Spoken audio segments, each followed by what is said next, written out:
বৰ্তমান ল'ৰা ছোৱালীৰ মোবাইলৰ প্ৰতি বৰ আসক্তি, সেই আসক্তিখিনি আঁতৰাই কেনেকৈ আমি গ্ৰন্থৰ প্ৰতি তেওঁলোকক আমি এটা আগ্ৰহী কৰি তুলিব পাৰোঁ সেই উদ্দেশ্য আগত ৰাখি আৰু অসমৰ মাননীয় মুখ্যমন্ত্ৰী 2024 চনৰ 23 ডিচেম্বৰৰ কেবিনেটত সিদ্ধান্ত লৈছিল যে 2025 বৰ্ষতো শিক্ষা কিতাপৰ বৰ্ষ হিচাপে পালন কৰিব। গতিকে মাননীয় মুখ্যমন্ত্ৰী ডক্টৰ হিমন্ত বিশ্ব শৰ্মাৰ কেবিনেটত লোৱা সিদ্ধান্তক সন্মান জনাই আমি অভয়াপুৰীত গ্ৰন্থমেলা 2025 ইয়াৰ আয়োজন কৰিছোঁ। আমি দেখুৱাই দিব বিচাৰিছোঁ যে অসমৰ অন্য জিলাত গুৱাহাটী মহানগৰীতে নহয়, আমাৰ মফচলীয়া অঞ্চল অভয়াপুৰীতো পঢ়ুৱাই আছে।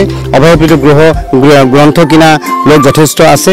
গতিকে আমি এইটো প্ৰমাণ কৰি দিয়াৰ কাৰণে ইয়াত লৈছোঁ। আৰু মূলতঃ আমাৰ উদ্দেশ্য হ'ল গ্ৰন্থৰ যি বিপ্লৱ সেই বিপ্লৱক আগবঢ়াই নিয়া।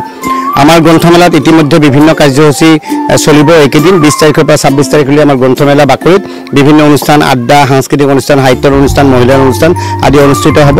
সকলো ৰাইজক অনুৰোধ জনাইছোঁ আপোনালোকে গ্ৰন্থমেলা থলীলৈ আহক। আমাৰ বিশেষ আকৰ্ষণ হ'ল যে ক্ৰেতাৰ বাবে আমাৰ পুৰস্কাৰৰ ব্যৱস্থা আছে। প্ৰতিদিনে এগৰাকী ক্ৰেতাক আমি গ্ৰন্থৰ টোপোলা আগবঢ়াম আৰু শেষৰ দিনা অৰ্থাৎ 26 তাৰিখে আমি এগৰাকী ক্ৰেতাক 5000 টকাৰ গ্ৰন্থ আমি বিনামূল্যে আগবঢ়াম। অৱশ্যে ইয়াৰ ক্ষেত্ৰত এটা সৰু চৰ্ত আমি দিছোঁ। ইয়াৰ বাবে আপোনালোকে এটা কুপন ল'ব লাগিব। তাৰ বাবে আপোনালোকে অতি কমেও 500 টকাৰ গ্ৰন্থ ক্ৰয় কৰিব লাগিব। আহক আমি সকলোৱে লগ লাগি এই গ্ৰন্থমেলাৰ যি জয়যাত্ৰা, গ্ৰন্থ জয়যাত্ৰা আমি আগবঢ়াই নিওঁ।